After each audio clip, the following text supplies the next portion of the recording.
always feel like I should start with a song. Like It does feel like there's so many podcasts that I listen to where they'll be like, on the day I was born, like they just start singing. I feel like it's a weird compulsion of recording. I just start singing that Emily, the Bowling for Soup song. Yes. I play that for Medardo sometimes. I also play that song, Girl All the Bad Guys Want, because I like sing it. I'll be like, she's the girl all the bad guys want. And I sing it to my cat, but like switch guys to cats. Nice. Like, is it even your pet if you don't make up random songs about them? Seriously. We repurposed that Ed Sheeran song, Beautiful People, to be about Ripley. Beautiful Ripper, she is so beautiful. It's perfect. And also, Ewan had not heard that song. He just thought I made it up. And I was like... I've never heard of it either. Oh, you're lucky. Because I live under a rock. He's probably just not as overexposed over there as he is here, because he's like... Ireland loves Ed Sheeran, because he has like... Yeah. An Irish grandmother or something. And he has red hair. Yeah, and he butchers Irish songs every time he plays here. You're just like, stop singing that in an English accent. This feels like colonialism. This is wrong. This is wrong, Ed Sheeran. You leave the cranberries alone. Oh my god. That would be a travesty. That would probably start an international war. Yeah, it would split Ireland all over again. Yeah, it's like Ireland, Ed Sheeran has single-handedly ruined the peace process in Northern Ireland. Like, it's... Yeah. He's ripped up the Good Friday Agreement because he keeps bloody singing cranberry songs. Quit it! Stop it. He must be stopped. And then he's like tried at The Hague or something. I don't know.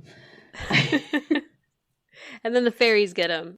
Take it away. Welcome to Rowan and Pine. Yeah, I'm Emily. And I am Niamh. And we're going to talk to you about fairies. Well, I'm going to talk to Emily about fairies, and you're going to listen in like a big nosy Parker. This is going to be a general overview episode because I was sending Emily some frantic messages about the fact that I was only starting to look into fairies and realised that it was going to take me literally weeks to try and cover them. Yeah, you can't just do like, I'm going to do fairies. Remember you were going to do fairies and shapeshifters or changelings? I was going to do like everything. That would have been gigantic. Yeah, like that is definitely biting off more than I can chew. So what the plan is I'm going to give you guys like a general like fairy crash course, fairy overview, and then we're going to like mention some of the different kinds of fairies, and we're going to talk about their attributes and stuff like that. And then there's going to be a few of them that are going to be their own episodes, so stuff like changelings and possibly pixies or something like that. We'll get to it. I have lots of notes. I have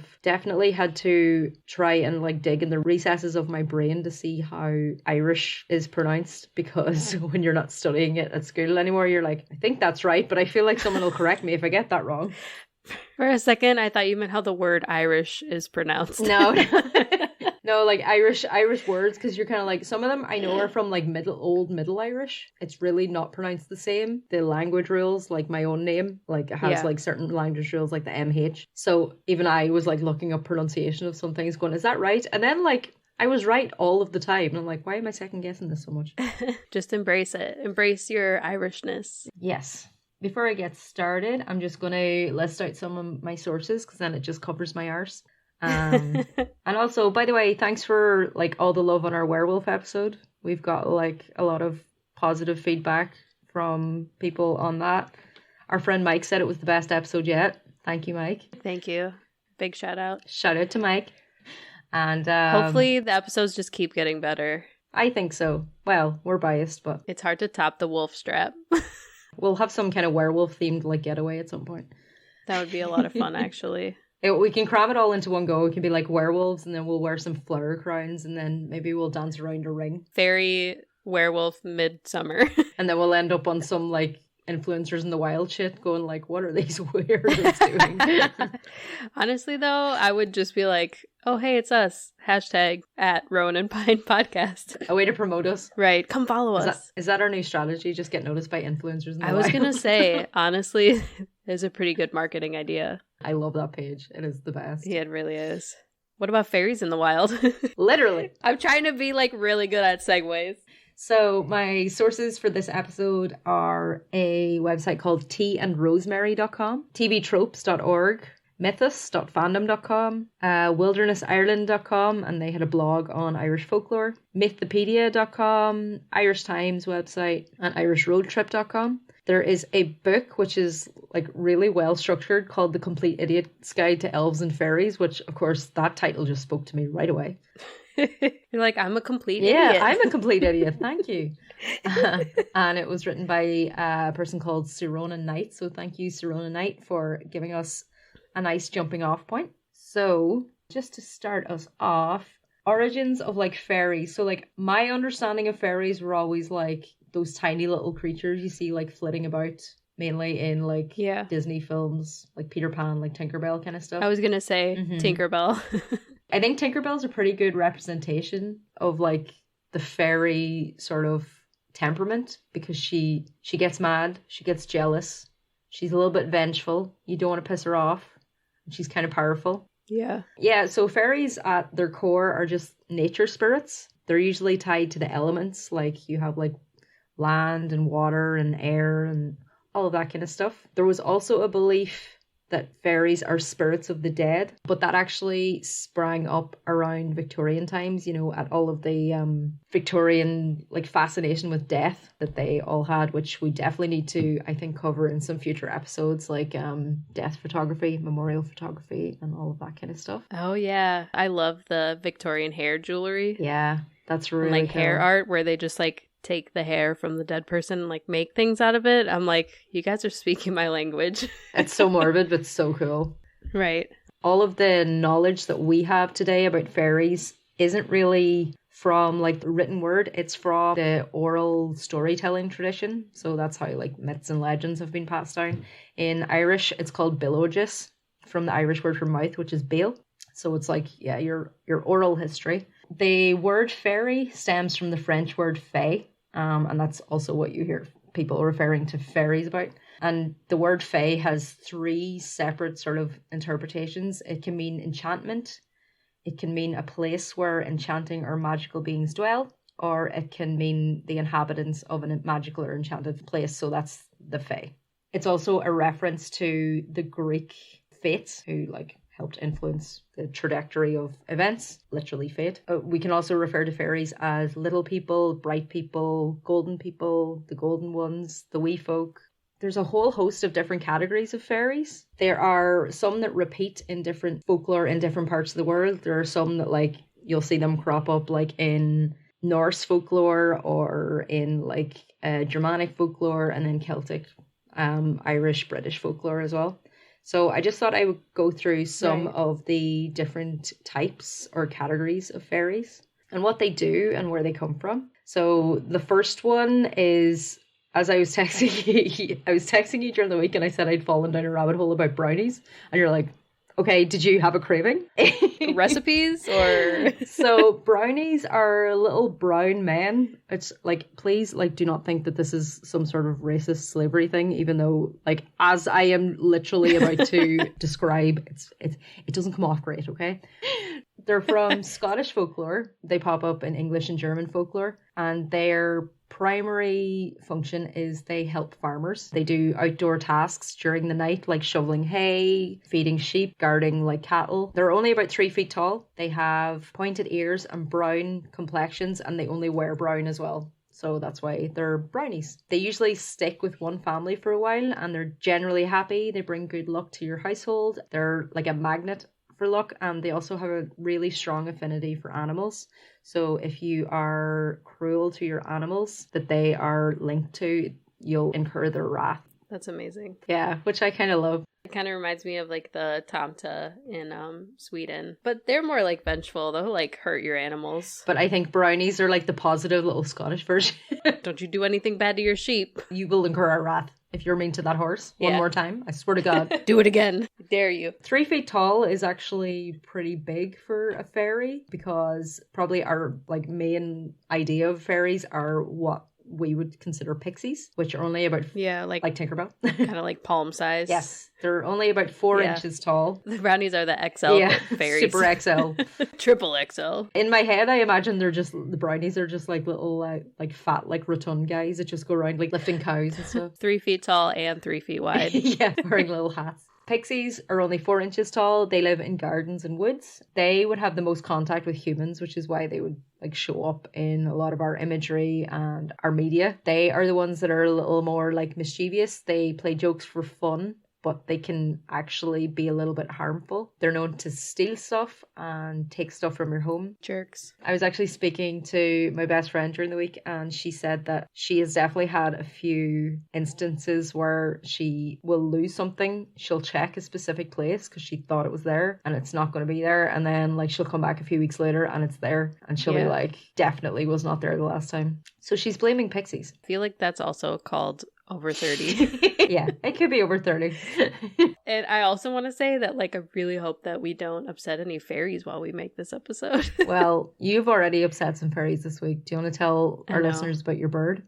Or not your bird, but the bird? Oh my god. So this was a couple weeks ago. I don't remember exactly when it happened, but it was like the recent past. My husband and I had been out running errands, and then we came home, and it was really funny because he was like upstairs doing stuff in our bedroom, and I like went to go up there, and I'm like, did you even notice this? Like in front of the door? This is like piece of a bird wing. Oh. It still had like little like it had like flesh attached to it. Like it was gross. Oh no. He was like, oh, I thought it was like one of the cat's toys or something. And I was like, no, this is like actually part of a bird. Oh. So then we spent like a good hour or two searching the house, and I was like frantically cleaning because birds can carry, especially like outdoor birds, that can carry like nasty parasites and fleas and stuff like that. So of course there were feathers like all over our bed and like in our bedroom, which is my safe space. This is like not the bed. Yeah, I'm like, this is my clean area. But yeah, we were like pulling things out, like furniture, and like pulling all the cushions off the couch and stuff, looking for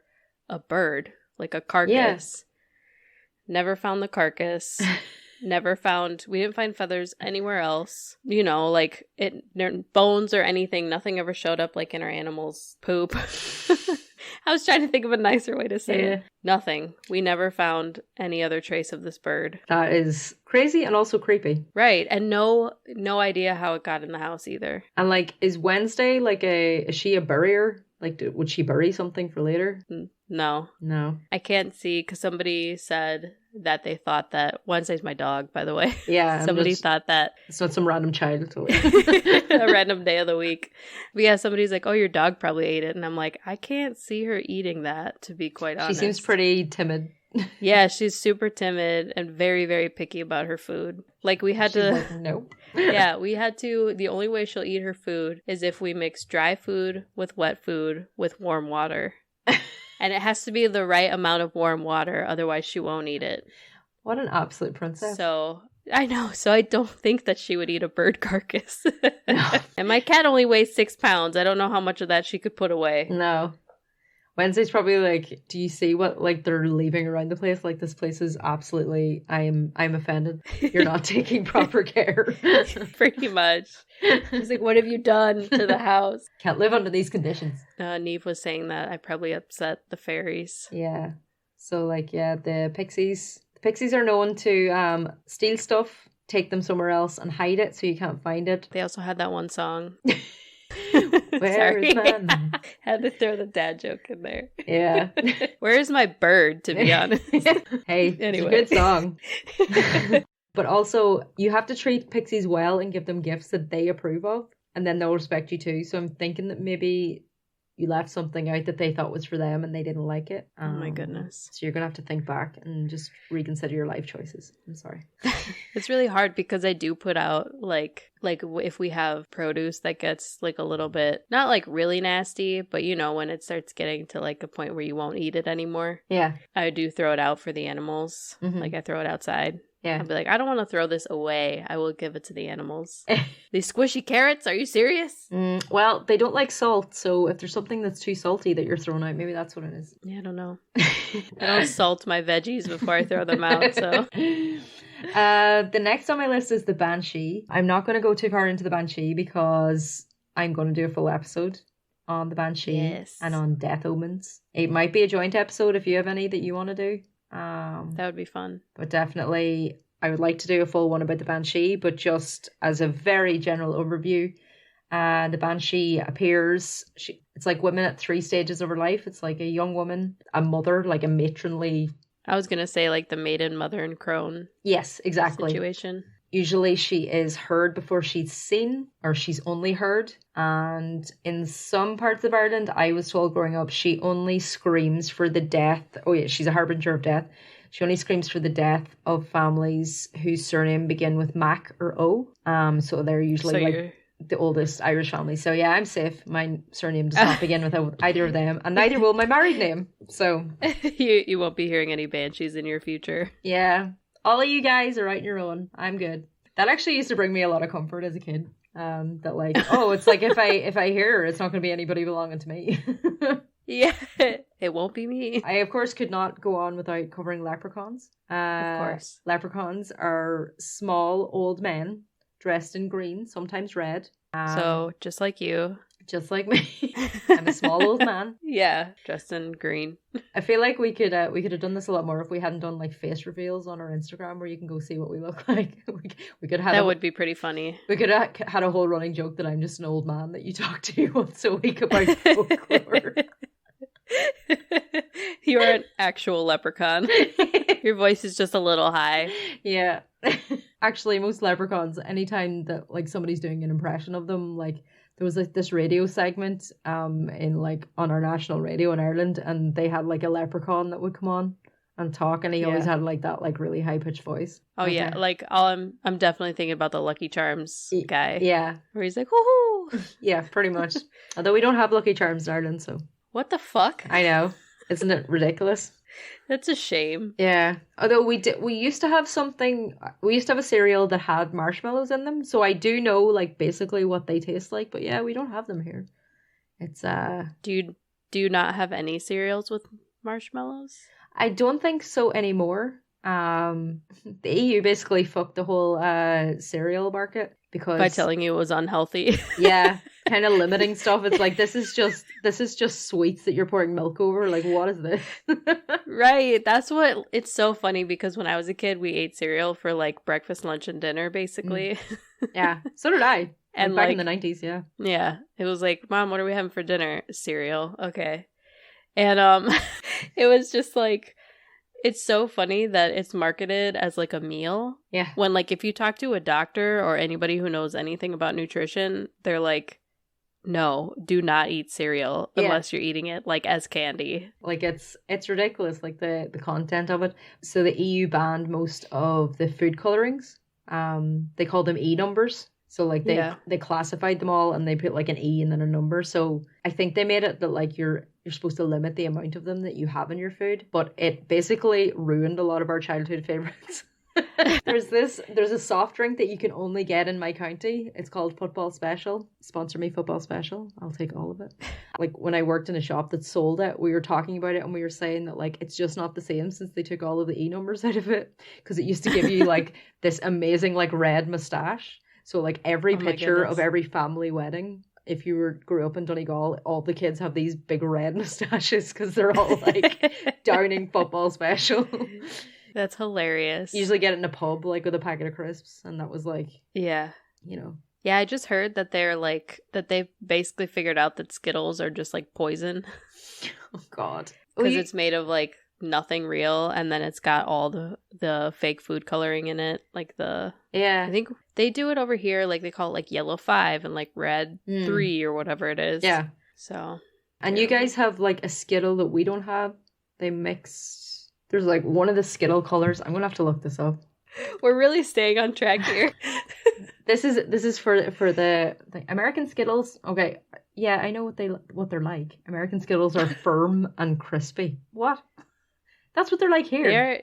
Oh, apparently they have a thinner shell here. Okay, well, the fruit is a different one because you guys have grape flavor and we have blackcurrant flavor. That's the purple one. Interesting. And also somebody on Reddit has very helpfully put up 2 pictures, and all of the colors in the US Skittles are way more vibrant. Of course they are, because they're made with neon chemicals. Yeah, it's like partially radioactive. So. I mean, I know that we have, remember what they're called, but there's like a blue bag of Skittles. The normal one is red, Yeah. And then there's like a blue one and there's a purple one. I think Do you have the purple green one one? is like, yes, the sour Skittles. Yeah, we have those. Yeah, there's like different like types or flavors of Skittles.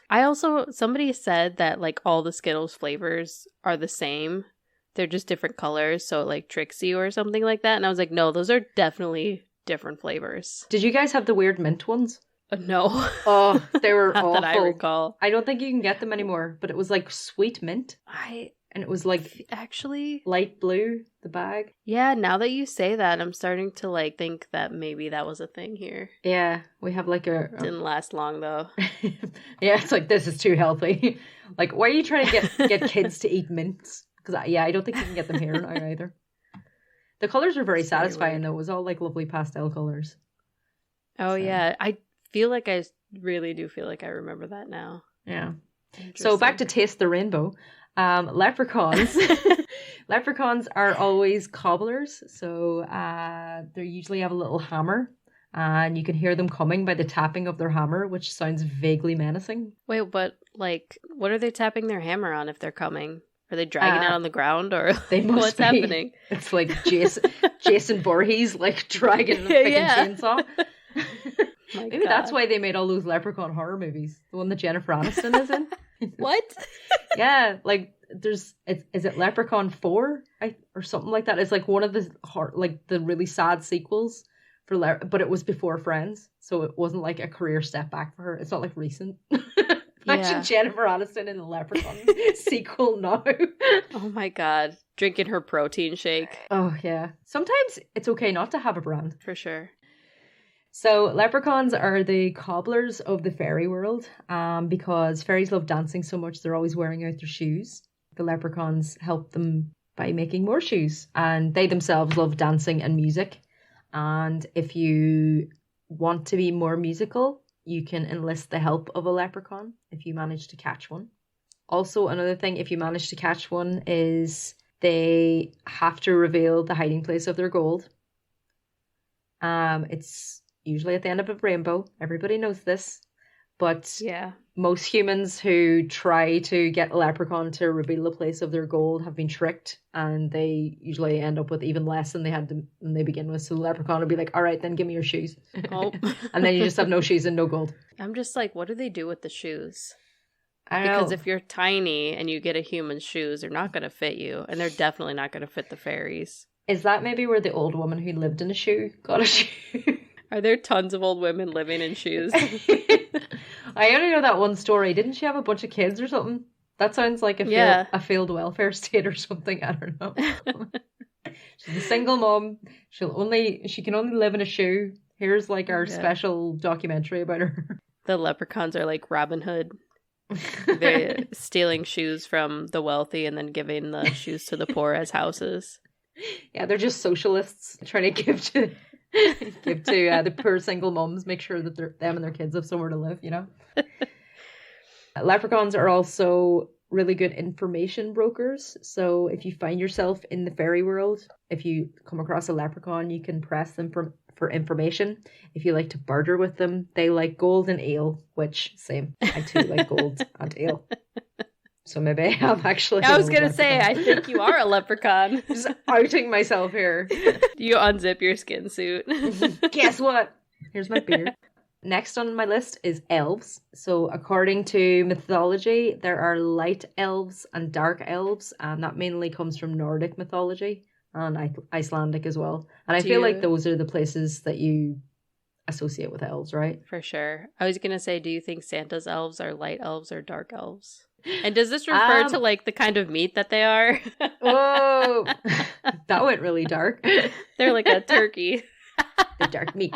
I might be a dark elf. They seem to Santa's elves. I would say, going to be controversial here. I'm going to say that maybe they're dark elves, but they're just trying to get in good with Santa so they can get some good shit. Oh, you think maybe they're like pocket stuff? Yeah. They'll be building things and then they're like, swoop, this for me. Yeah. Out of all the types of fairies, elves are the closest to humans in size and stature. So that would be like our Lord of the Rings sort of understanding of elves. As the mythology has matured over time, they are known to have high cheekbones, angular features, mesmerizing eyes, pointed ears. So I am an elf. You are an elf, yeah. You and Orlando Bloom are just absolutely, and Kate Blanchett. You're all just like, especially my pointed ears. Your pointed ears. Yeah. I wonder, is it because they're the closest to humans, so it's easiest for humans to play them, but also it's better for a story because humans can better like be mistaken for elves, or elves be mistaken for humans, you know? Yeah, they could interact and not realize that they're interacting with an elf. Also, you could be like me and just always have your hair over your pointy ears. So, I'm sorry, but out of these, you're the elf and I'm a leprechaun, okay? I got the raw deal here. I'm a little old man who fixes shoes and likes beer. And you're like the beautiful, tall, statuesque elf. Okay. You're also Irish, and my family's from Scandinavia, so... Okay. Oh, so you can be a dwarf now? I'll take gnome. Okay, I know. Now it's fine. We've decided you're an elf. As I said, they show up in Icelandic folklore, and there are actually caves in Iceland that are still protected by the government. Wow. Because 3/4 of the residents believed, when they were polled, believed that elves resided in the area. That's amazing. So there's a really strong belief still in Iceland that elves are real. And I mean, if they're going to be anywhere, it's going to be Iceland. For sure. That just makes me so bummed out that there's no sort of like magical beliefs where I live. There's just gun violence. And raccoons. Yeah, raccoons. We had a nighttime visitor. He went through the trash. And mysterious bird wings in my house. So elves are the types of fairies that are...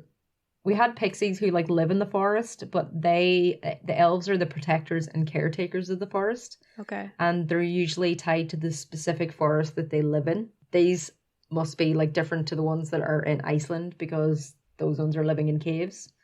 Maybe you have cave elves and forest elves. I suppose just like Lord of the Rings, there's people that are all over the place, you know. Just like real life. Just like real life. And it's like all the people that are freaking out over that new TV show because, oh my god, there's a black elf in it.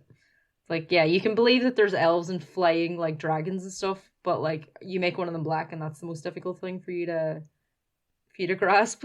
Is this a real thing? Yeah, there's a new Lord of the Rings TV show on Amazon Prime. And they released a trailer and a bunch of like keyboard warriors were freaking out because one of, like, I think 2 of the elves in the trailer are black, like played by black actors. God forbid. It's like you're going to have a human play an elf anyway. Why does it matter what their skin color is? Oh my god. Yeah. Also, I'm pretty sure like if it's the actor I'm thinking of, I'm pretty sure he's like a black guy with like really piercing blue eyes. So he kind of looks like an elf anyway. Like he looks like really otherworldly. He's just a tan elf. Yeah. So elves are really smart and agile and skilled, usually whatever human can do, an elf can do better. And they have keener perceptions than humans, so their senses are heightened. And there's a theory that they use those senses to escape human detection and avoid technology. It's like you're reading my horoscope. It's why your laptop only works sometimes. Because you're like, oh no, it's my elf senses. If you'd ask my husband, I'm definitely an elf because I see and hear things and smell things before he ever does. That's also called being a woman because you're like, something has gone off in here. Something is wrong. And they're like, no, there isn't. Well, definitely. Yeah. Those litter boxes need changing. Oh, they're fine. No. They really do. No. My eyes are burning. It stinks. I can't live like... Are you familiar with kobolds? No. Also, they can also be called kobolds. Like the color? Like cobalt blue? Mm-hmm. They are a type of fae who live in mines. There is an amazing episode of one of like my favorite podcasts, and I think one of your favorite podcasts, Lore. Yeah. Who, like, I could say we could probably credit them in nearly every episode of this. Lore have a really good episode on kobolds. I'll send it to you later if I can find like the name of it. Okay. But cobalt blue and the connection to that came from like where they were mining in Germany when the original like legend came about, because they were mining for cobalt. So there's never actually been many sightings of cobalt, so it's hard to know what they look like, but they generally only interact with miners. They can be 2 different things. They can be... Do you think I'd say like children? I'm so sorry. Literally, just when you started laughing, I was like, I can see what that means. That sounds like. They're just pedophiles. Yeah, they're just like small men who only interact with minors. Like, we've all met one of those. We laugh because it's gross. We laugh because we'd cry otherwise. We all know that guy. They're kind of a part of like minor lore. Minor as in coal miner lore. MINER.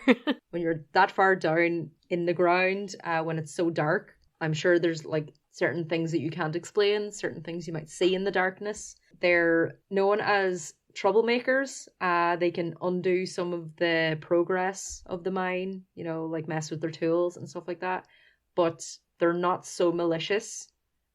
Because there have been stories of the kobolds warning miners that there is danger ahead or that there is going to be a cave-in or something like that. They sound like they might be environmentalists. It sounds like, hey, get away from our land. What are you doing? No more fossil fuels. Right. Have you thought about wind? Do you know nuclear is very clean energy? Greta Thunberg is like a kobold in disguise. God, that'd be so funny. I'm starting to think that it's like we really do live amongst the fairies and elves and all of these people. They're just disguised as humans. They've just evolved like over time to become humans, I think. So that is the kobolds. There's the story in the episode of Lore is about some miners who got trapped underground and they reckon that they were helped by kobolds. So it's really cool. So that's in Germany. There is one that I hadn't heard of called Devas. Deva. I've heard of people called Deva, but when I say it, you'll know what I mean. They're small fairies that look like fireflies. Okay. Like tiny little ones? Yeah, like I've seen it in illustrations from children's books and things like that. To me, they sound like will-o'-the-wisps. Oh, okay. You know, like that appear over bogs and stuff. Yeah. If you live in a woodsy area, you've probably seen Devas without even knowing it. They originated in Persia and Greece. They're little orbs of light in nature, but they're found in the woods. They love being around well-cared for plants. Throwing back to our very first episode, they're known to guide medical researchers or witches seeking to use plants for their medicinal qualities. But if you have a plant that is dying, a Deva won't stay near it because they will not stay near a plant that is in decay. Oh, interesting. They got like something against it? They don't really like helping people, or I'm wondering, is it like maybe the death of the plant? They don't want it near them, or they don't want to be infected by them. They don't want to catch it. Or maybe their life force is tied to the plant. Yeah. You know?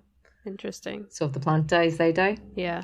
Another type of tree or plant fairy is a dryad or a nymph, which is also a name that I get called a lot when people don't know how to pronounce my name. The amount of times somebody has read my name out and be like, nymph? And I'm like, where's the PH in that? Now that we actually like talk to each other, I pronounce your name properly, but before I was always like, Niamh.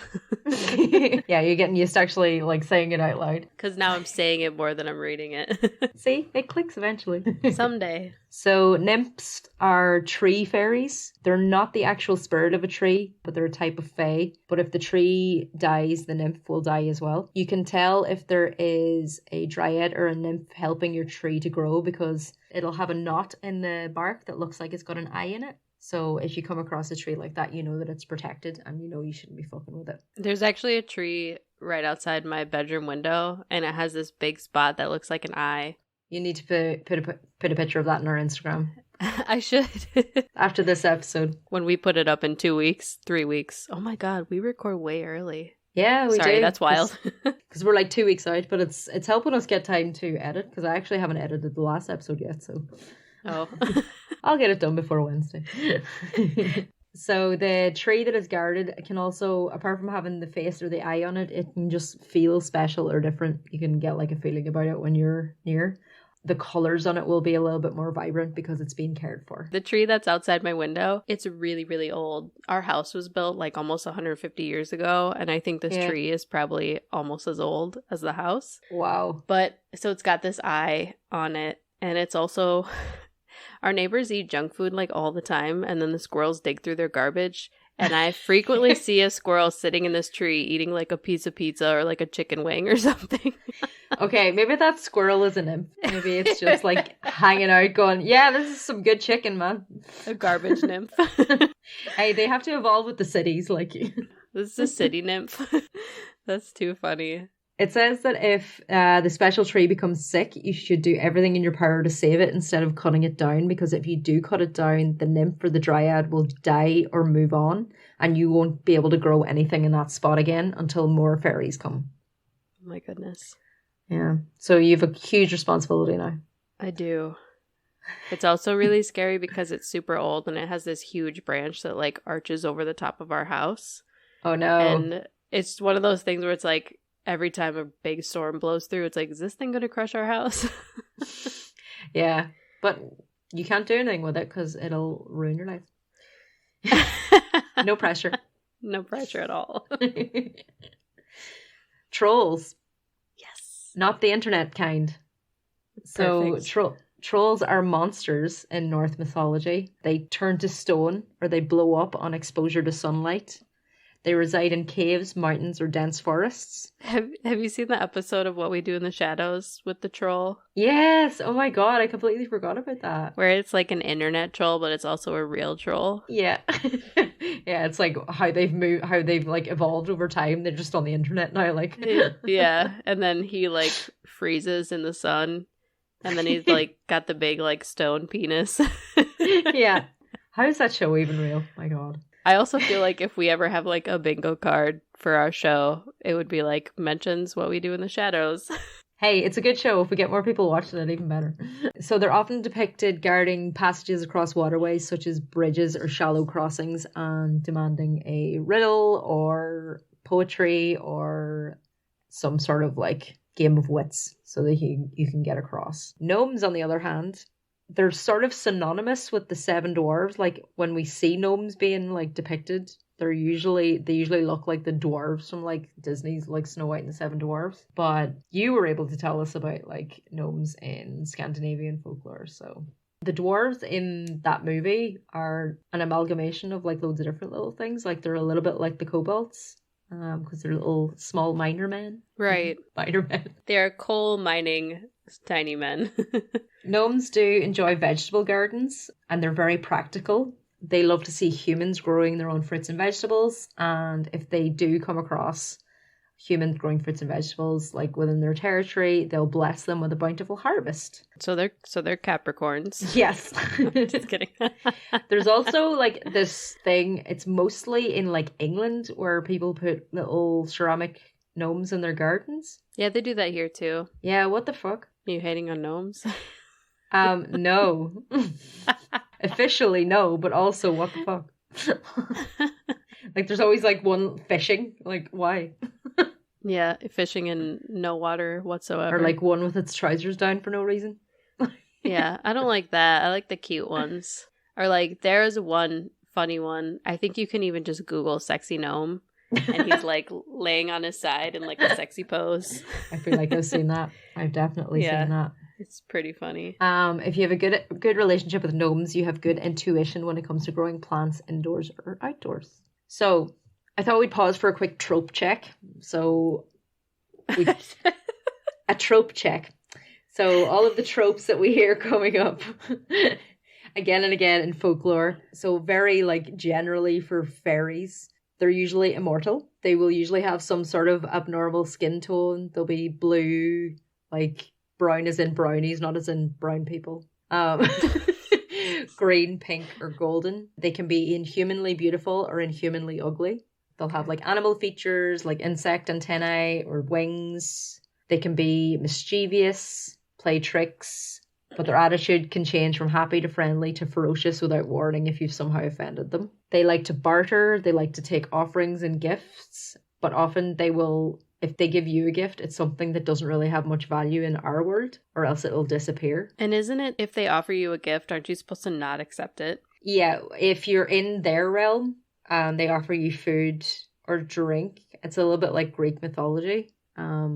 Like if you are in the underworld, if they offer you food or drink, you're not supposed to accept it because then you'll be bound to stay there. Yeah. They also love partying and drinking. And then the fairy force that we're going to talk about in a minute is where they carry out their dances and celebrations, which is why you should also treat it with reverence because they love their fairy forts. But in Irish, like Fae mythology, it's the portal to their realm. That's like when you go to their forts. So that's why you should be very careful around them and try not to fall asleep in one because that's what happens to people. Because time doesn't work the same in the fairy world. It's usually like a place that's really beautiful. You have to travel there like somehow either like being escorted by a fairy, or people will like stumble into a cave or a fairy fort or something like that. Fairy's like, don't worry, I'll send you a car. Yeah. In Dungeons and Dragons, it's called the Feywild. It's a strange world that has a tendency to defy any conventional understanding of logic or reason, and it's rooted in chaotic magic. There are also pockets of the fairy realm within our world. This is outside of Dungeons and Dragons. This is just like general mythology, but they are cloaked using fairy magic. So it'll be like a magical tree or a magical fort or something like that. But like you have to know what you're looking for before you can actually see it. And what I'm going to get into next is the Irish fairy world, which is called Tír na nÓg, which means land of eternal youth. Tír means land, and Nog is youth or young or minor. Minor. I'll just get into like the basic concept of fairies from like Irish mythology. As legend would have it, now these are legends that were written apparently thousands of years after they happened, but it's like written word that came from spoken word, like the spoken oral tradition. So I'm sure there's been a lot of creative license, things that have happened. Oh my God, you can edit this out, but Medardo's outside and he's cutting a bush down, and it's like, No. it's not, oh my God, no, oh God. It's not appearing on my audio, but I just keep hearing this like gunk, gunk, and I'm like, bruh. The Fae in Irish mythology are generally known as the Tuatha Dé Danann, which means the people of Danu, which are like descendants from the goddess Danu. There's not a lot known about her, but there's a lot known about her descendants. Taking it way back, there is part of Irish mythology known as the Book of Invasions. Ireland was ruled by a race of people called the Fir Bolg, which kind of means bagmen. Bullock means bag. Well, it's like old Middle Irish. It's actually Irish for kind of stomach now, isn't it? It's like old Irish for bag. They used to carry heavy bags filled with stone. Interesting. Because they were enslaved by the Greeks. Oh no. The pesky Greeks. They were enslaved by the Greeks, but they made their escape to Ireland, where they ruled for 36 years, by which point the Tuatha Dé Danann came to Ireland on flying ships surrounded by dark clouds that engulfed them. That sounds cool. They landed on a mountain in County Leitrim, where they brought with them darkness that suppressed the light of the sun for 3 whole days. And then when they finally emerged, they were tall gods and goddesses with blonde or red hair, blue or green eyes, and pale skin. I've seen them also depicted as having golden skin, or like being called the golden ones. So this is actually who you are. Well, funny you should say that. Another person who is known is Niamh Kinor, and it's where my name comes from. She is the Niamh, that bitch, the Niamh in Irish mythology. So she's always depicted on like a horse. Sometimes it's a flying horse, which I'll take that. Flying horses are cool. Pretty cool. It can travel over water. So she came from the other world and she met a boy called Oisín. Which, side note, I once had a guy in his smoking area of a nightclub try and chat me up because my name is Niamh and his name was Oisín. And he said we were meant to be. That was it? And he was like, well, my name's Oisín. And he's like, you know that myth? And I was like, yeah, but he died. Anyway, spoiler alert. Are you admitting to a murder? So, Oisín... She just totally did not answer that question. Okay, hear me out, right? Hey, she tried to warn him, right? Oisín was the son of like another huge like figure in Irish mythology, Finn McCool, but it's actually Cuamhail. That's McCool. Oh, okay. Yeah, people anglicize it as McCool. So she came to our land from Tír na nÓg on her magical horse that could travel over water. She meets Oisín, who is the son of this legendary Finn McCool, who was the leader of the most famous warrior tribe in Irish mythology called the Fianna. So she enticed Oisín to come back to Tír na nÓg with her. So he did. He's like, she's gorgeous. She is Niamh Kinor. She's Niamh of the golden hair. He's like, this hot blonde on a horse. Wants me to come live with her. I'm going to go do it. So he goes and lives with her and absolutely loves it there. Lives there for about 3 years. And then eventually gets homesick. So he talks to Niamh about it and she's like, okay, you can go back, you can take the horse, but you can't touch the ground. Like, don't let your feet touch the ground. Which is a bit impractical. Like, what's he supposed to do? Sit in the horse the entire time? And they're having dinner. Right. And he's like, Yeah. pass me up there, the potatoes. Like, And his butt would be really sore. because I'm sure, like, it wasn't a very comfortable saddle in those days. Anyway, so when Oisin goes back, he unfortunately finds that he wasn't in Tirnano for 3 years. He was there for 300 years. Oh, no. And everybody he knows and loves has died. So in shock, he falls off the horse. He instantly ages. He dies of old age. Wow. But I mean, she warned him not to get off that horse. Yeah. This is just another example of not listening to your girlfriend, okay? When she knows best. Yeah. Is it murder? Is it really, Emily? I don't think it is. Oh my God. I think she told him exactly. It's his fault. I also was expecting his demise to be like he fell off the horse and like into a cavern or something. Off a cliff. Oh, I'm gonna talk through some of the members of the Tuatha Dé Danann. So as I said, Danu was the most ancient. She was like who they all descended from, and it also can be interpreted that Danu is just the earth. Okay. She just represents the earth. So like they came from the earth. So is she kind of like the mythology of like Mother Nature? Yeah, like Mother Nature, Gaia, or whatever. Seems to be. There's 2 mountains. I can't remember where they are. Their literal translation is the breasts of Danu, because from certain angles it just looks like a pair of boobs. I could definitely see some bro-y types having a nice photo op over there. Definitely. The most famous member of the Tuatha Dé Danann is Nuada Argidlav, also called Nuada Argidlav. Argid is silver and Lav is hand. So he's Nuada of the silver hand. Okay. He was the first king of the Tuatha Dé Danann, but he's best known for the battle where he lost his hand and then he lost his kingship, which is kind of ableist, you know. But he actually regained his rule because he was magically healed by Jane Kecht, who was the god of the hunt and the god of healing. So Jane Kecht was the son of the Dagda, who was another member of the Tuatha Dé Danann, so he healed everybody. The Dagda was a large giant with a beard, owns a club, which, I mean, like a swingy club. He didn't not a nightclub. Yeah, he's not just some guy with a goatee and a shirt that's open way too low. Oh my God, hairy chest with some gold chains.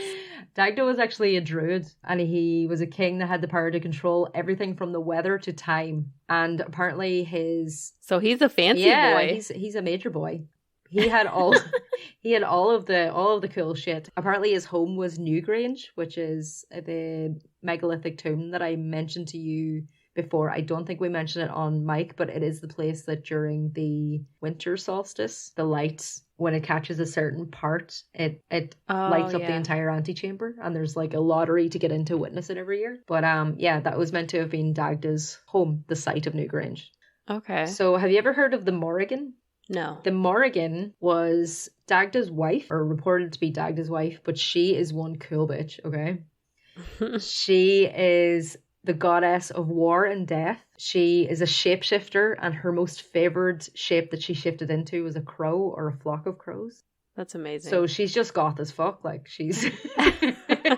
She's us. Yeah, she's so cool. She was one of the 3 war goddesses in Irish mythology. Her sisters were Macha and Niamh. The Morrigan was able to predict the death of warriors in battle, and she kind of used it to her advantage because she would influence the outcome of a war. Like, she would be like, "Oh, I know so and so is gonna die," and they're like, "Oh fuck, she said he's gonna die, so we're gonna lose." Oh my goodness, she's tricking everybody. So she's pretty amazing. She's manipulative. Yeah, so she would turn into a crow and then fly over the heads of the soldiers that were assembling for war. And her appearance, depending on which side you're on, would either terrify you or inspire you to fight for your life. Interesting. She's pretty damn cool. She's also associated with one of the major heroes of Irish mythology is a guy called Cuchulainn, who's like a legendary warrior. He was defending the province of Ulster, which is where I am from, like the province that my county is in, from Queen Maeve, who's also a huge figure in Irish mythology, and her army. So the Morrigan met Cuchulainn. She's like, lovely, strapping lad there, warrior. I'll have a bit of that. He's gorgeous. She tried to seduce him, but he said no. even though she was reported to be unbelievably beautiful. And she didn't take rejection well, which is, one thing you could work on there, Morrigan. She's like the Beyonce of her time. Yeah, she's like, how dare he not fancy me? Now I'm going to write an album called Lemonade. Yeah, he was just her Jay-Z, Yeah. So what she did is, instead of transforming into crow for once, she transformed into an eel. And then she waited until he was wading through a river to battle, and she tripped him. Oh. It's a wee bit petty, It's a little less intense than writing an entire album about him. Yeah. So she's an eel. She trips him. He obviously doesn't realize that it's the Morrigan, and he starts punching this eel. Hurts the eel, but she then, in her pain, she transformed herself into a wolf. So this is a throwback to our werewolf episode. She transformed herself into a wolf, and she used the ferocity of being a wolf to scare some cows. And she scared the cows into a stampede, Mufasa style. And she drove them at Cuchulainn. So he was famous. His famous weapon that he always used was a slingshot. So he pulled out his slingshot and fired at the wolf, what he thought was a wolf, and got her right in the eye, and he actually temporarily blinded her. So then she transformed into a cow, riled up the others in the herd again for another stampede, and stampeded towards Cuchulainn. He dodged the herd of cows, and he hit her with another stone and broke her leg. And then she finally... Sounds like a very slow and painful death. Yeah, she wasn't doing very well. I mean, she's a goddess, no. But clearly he knew his stuff, Yeah. And that forced her to accept defeat. The broken leg was a step too far. Cuchulainn he fought his battle, won his battle, and then he was on his way back to the base, and he met an elderly lady sat on a little stool milking a cow. Oh, who could this innocent elderly lady be? He did not notice that the elderly lady was blind in one eye and that she had an injured leg. It's not the brightest at this moment. They're saying that it's because he was weary from battle. Sure. Sounds just like a male characteristic. No offense. So he stopped to speak to her. She offered him a drink of milk. After he finished his milk, he thanked her, gave her his blessing or whatever. Because he was such a powerful warrior, somehow him blessing her was able to cure her of all her injuries, and he restored her to her full strength. Wow. So after he healed her of all of her injuries, she retreated, and they didn't see each other for a while. Okay. They did see each other one more time before he died. He was on his way to another great battle when he came across a woman scrubbing battle armor that was covered in blood. Sexy. Well, he was afraid. He saw this as a really bad omen to see on his way to battle. He didn't acknowledge her, and he walked straight past her, which I'm sure kind of pissed her off a bit again.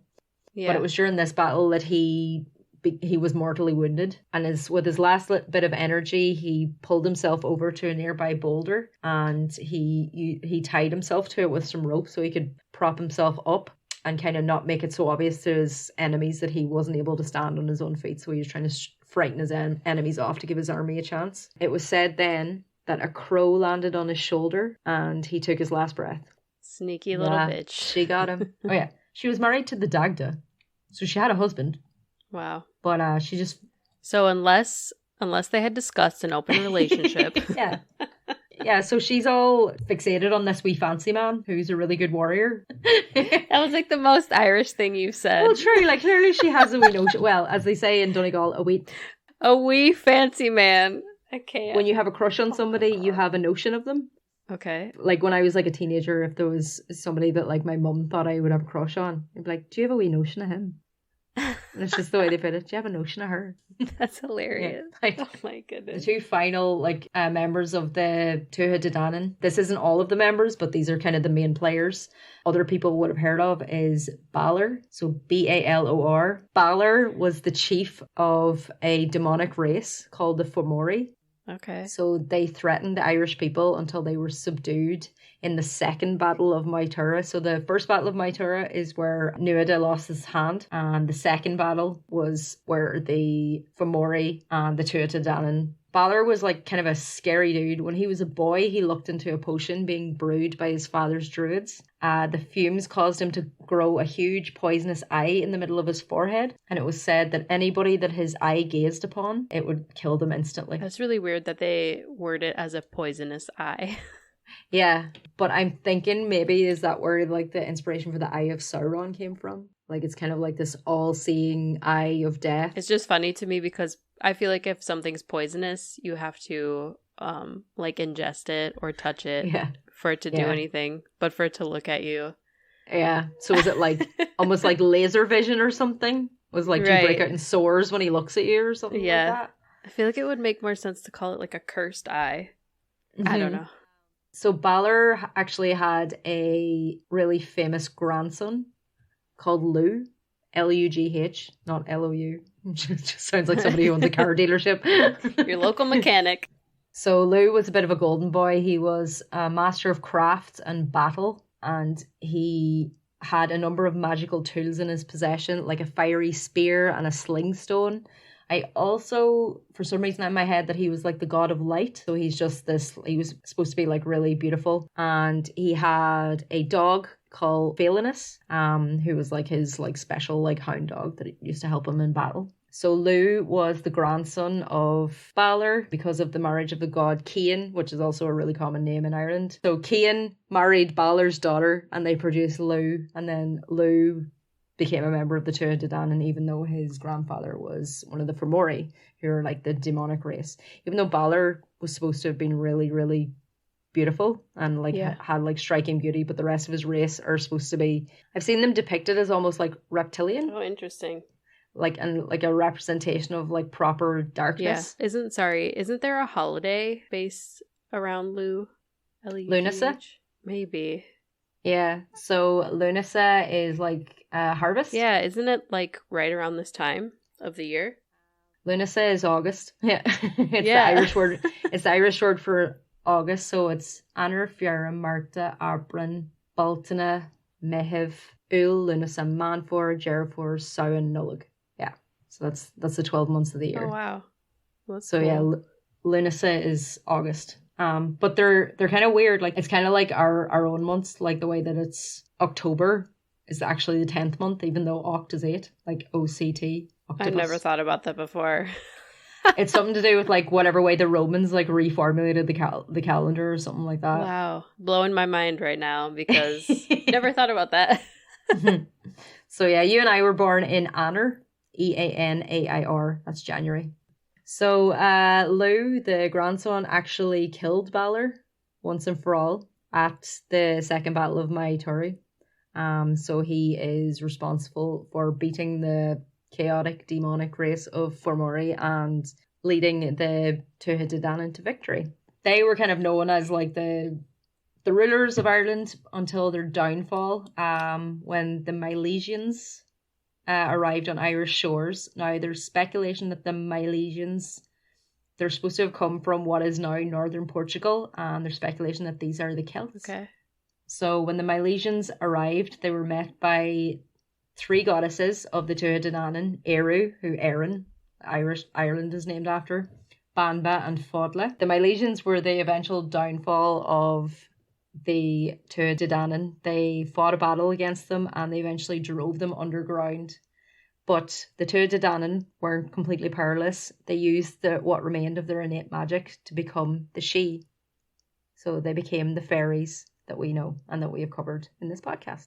Where does this all tie in with like modern Ireland? So obviously like stories of the Tuatha Dé Danann, it's like everywhere. Every heritage site in Ireland is like protected, or museums are named after them, or different like members of the Tuatha Dé Danann from the oral stories passed down through generations. It's also, there's references to Saint Bridget, who eventually became like a Catholic saint, but I mean originally she was a goddess who was very feminist, pro-abortion, helped women, very female forward. Isn't there a holiday for her as well? The 1st of February in Ireland is a national holiday. Well, do we get no, we don't get the day off. It's just like a feast. They don't care because she supports abortion. Yeah. There's always like a strong belief in fairies in Ireland. There still are. Like I've covered it before about like people not wanting or trying to sell their house because they think like gardens inhabited by fairies. The fairies, they're after me. I have to sell this house and pass on the problem. A friend of mine said as well that she had like a great aunt who swears up and down that she saw fairies running through her house in the 1940s. It was believed that the fairies caused the Great Famine because they thought that they'd somehow angered the fairies, and it was the fairies that were putting the blight on the potatoes. and that's why the potato crop was failing. They thought that thunder and lightning was fairies battling in the sky. We have a traditional game in Ireland called hurling, which is kind of like field hockey, but it's like really fast. It's actually the fastest game in the world. You know, you're hitting the ball is called, it looks like a baseball, it's called a schlitter. When you're hitting the schlitter, it can make a really loud sound. So that's what they were saying was the thunder was fairies playing hurling in the sky. That's so cool. I also I don't know if you ever saw the movie. It was like a Disney Channel movie. It was called The Luck of the Irish. No, I feel like I would cringe start to finish. I feel like you need to watch it because they talk about like the different like sports and stuff like that. Okay. He's like this like teenager is like coming of age and like slowly turning into a leprechaun. Oh my god. What is with leprechaun movies? There's one as well that like, have you ever heard?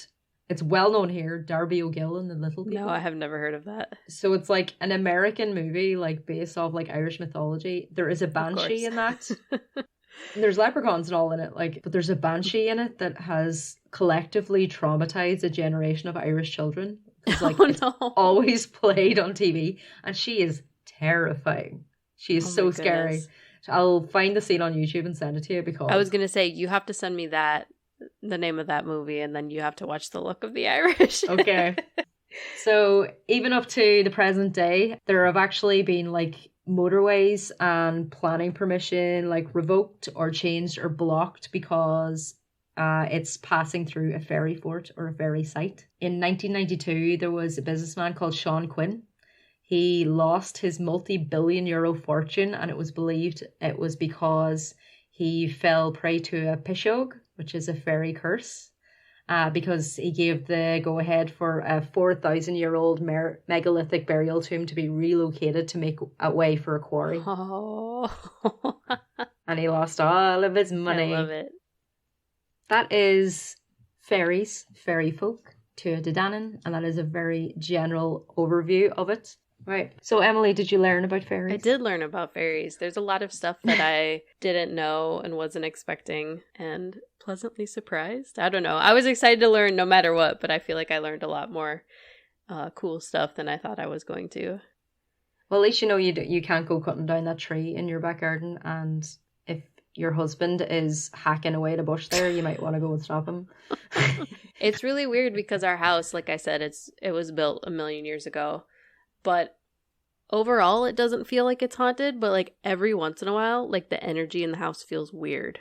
And like one time my dog, she was like acting very strange and like looking in the air vent and then like looking at the basement door, and she was like cowering, which is very unlike her. She's never done that before, never done it after. And I was not like, the can basement. you not do this? I know.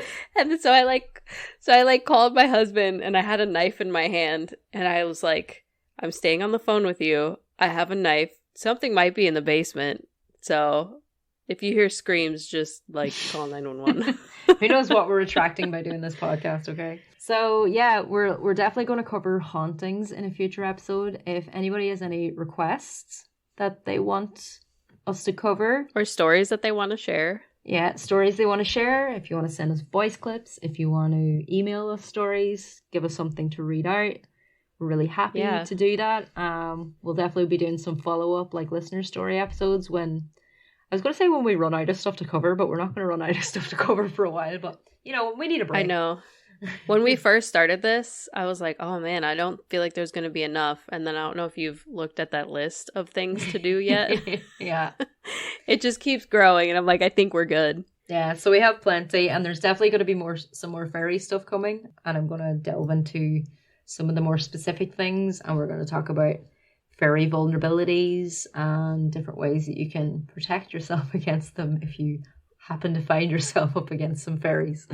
Fairy vulnerabilities. I love it. If you want to email us your stories, it's rowanandpinepod @gmail.com. If you want to find us on Instagram, it's just Rowan and Pine. Again, the and is also spelled out. So yeah, you can just message us or email us or scream at us, do whatever you want to share your haunting stories. find us on Facebook and on TikTok if you just search for Rowan and Pine. I think TikTok is Rowan Pine Pod, Facebook is Rowan and Pine Podcast. So if those are your social media of choice, you can use those to keep up with us and see when new episodes are coming out. We'll usually let you guys know when we're recording as well.